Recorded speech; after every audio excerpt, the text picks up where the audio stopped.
Salut, aujourd'hui on se retrouve à Spritz. Non, je déconne, bande de soifards. À Split, Split en Croatie, c'est juste une merveille. Avec la maison de l'empereur Dioclétien, je vous invite vraiment, si vous avez la possibilité, à aller visiter cette ville formidable. Moi je suis passionné d'histoire et dans chaque ruelle il y a de la mémoire, vraiment chaque pierre on a l'impression qu'elle va nous parler.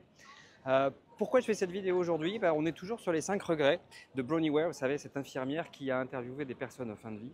Et parmi ces 5 regrets, il y en a un qui m'inspire, c'est j'aurais dû m'accorder plus le droit au bonheur. Bon, alors on pourrait disserter là-dessus. Qu'est-ce que c'est que le bonheur?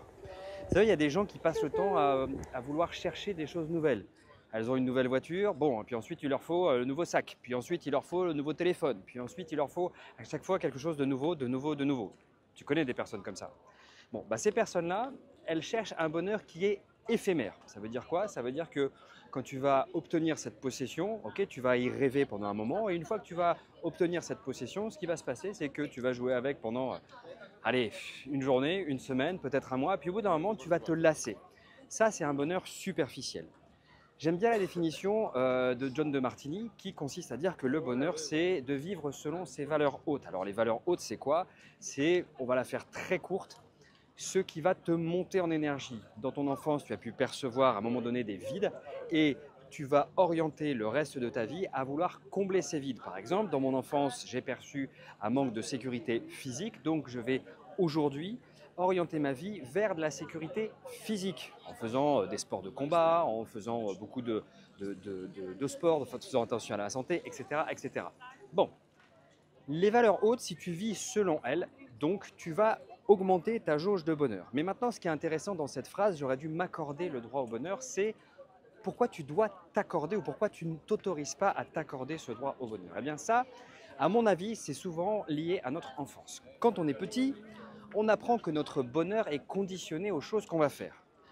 Si tu es sage, alors je t'emmènerai au parc. Tu vois, ça commence très tôt. Ensuite, c'est si tu as des bonnes notes, alors je t'achèterai une console de jeu. Si tu es sage, alors le Père Noël va venir et te donnera des cadeaux. Si tu fais quelque chose, alors tu obtiendras du bonheur en retour. Tu vois, le gamin, qu'est-ce qu'il va comprendre?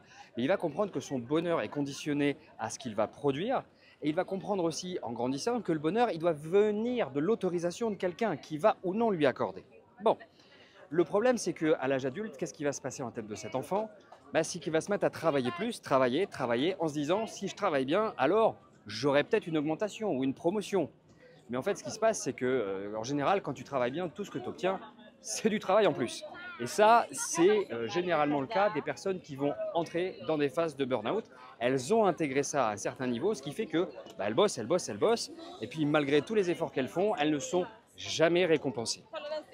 Et donc, la clé de cette lecture, les cinq regrets, c'est de se dire que le bonheur, c'est à toi de te l'accorder. C'est aussi tout ce que je défends à travers l'égoïsme salutaire. Tu vois, moi, je dis souvent à mes coachés, traite-toi comme si tu étais en première classe. Ça veut dire que, j'en sais rien, tu vois, si tu es amateur de macarons, plutôt que d'aller acheter les macarons dégueulasses du supermarché en bas de chez toi, une fois par mois, tu traverses la ville, on s'en fiche, tu fais des kilomètres, mais tu vas chez le meilleur fabricant de macarons de ta ville, du quartier, du département, de l'arrondissement, et tu t'achètes ces macarons qui sont peut-être 4 fois plus chers que les macarons du supermarché, mais au moins tu t'es super bien traité, tu t'es accordé le droit à ton bonheur. Bon, alors inspire-moi et mets-moi dans les commentaires ce qui, toi, va te donner du bonheur. Et puis n'oublie pas, comme d'habitude, le petit pouce bleu, la cloche, et tu diffuses cette vidéo en masse. Moi, je te retrouve demain pour d'autres aventures. Ciao!